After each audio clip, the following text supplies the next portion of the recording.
जय श्री कृष्णा प्रिय दर्शकों।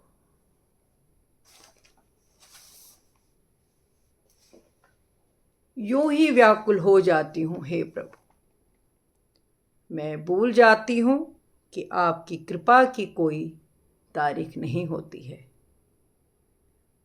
हर बार सवाल कर बैठती हूँ आपके मौन से। छोटे छोटे दुखों से बहुत घबराती हूँ, लेकिन मैं ये समझ नहीं पाती हूँ कि इंतज़ार भी एक भक्ति है और आपकी ही मर्जी से हर पल की रचना होती है। प्रिय दर्शकों, मनुष्य कई बार सही जानते हुए भी गलत रास्ते पर क्यों चला जाता है? क्यों हमारा मन बार बार मोह और इच्छाओं में फंस जाता है? आज हम श्रीमद् भगवत गीता अध्याय 7 श्लोक 27 और 28 में भगवान श्री कृष्ण हमें इसका कारण बताते हैं।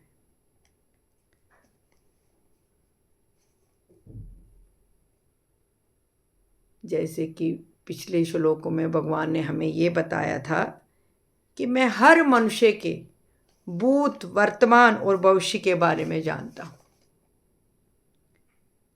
लेकिन लोग मुझे पूरी तरह से नहीं जान पाते।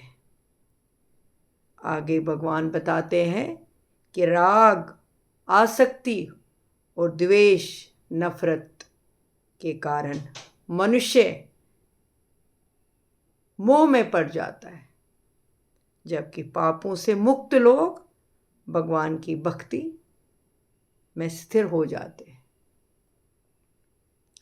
श्लोक 27 में भगवान श्री कृष्ण कहते हैं, हे अर्जुन, इच्छा और द्वेष से उत्पन्न मोह के कारण सभी प्राणी जन्म लेते ही भ्रम में पड़ जाते।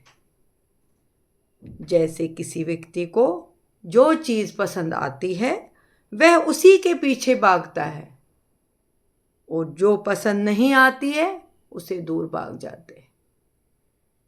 इसी चाह और नफरत के कारण उसका मन अशांत और भ्रमित रहता है। श्लोक 28 में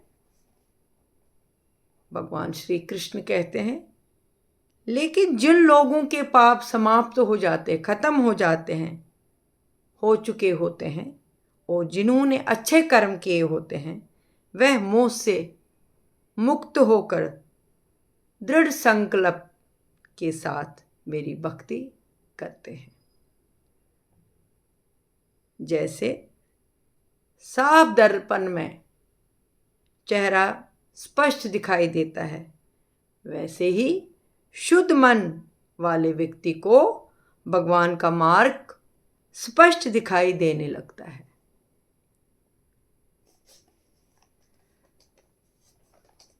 प्रिय दर्शकों,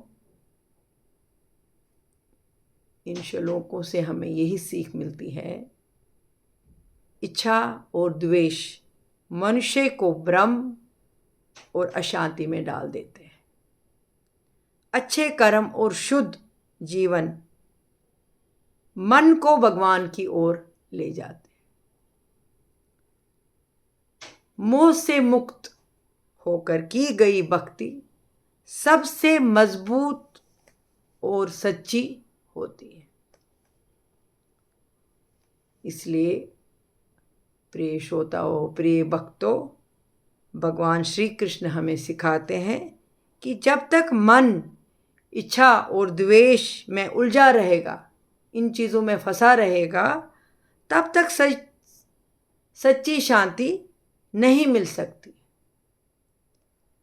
लेकिन जो व्यक्ति अच्छे कर्म और सच्ची भक्ति से अपने मन को शुद्ध करता है, वह धीरे धीरे भगवान के और करीब पहुंच जाता है।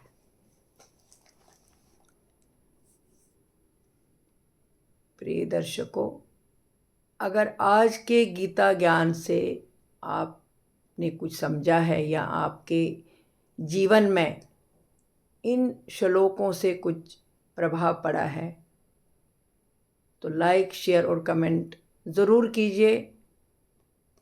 मिलते हैं ऐसे ही श्लोकों के साथ। तब तक के लिए खुश रहिए, स्वस्थ रहिए, गीता का ज्ञान बढ़ाते रहिए। जय श्री कृष्ण।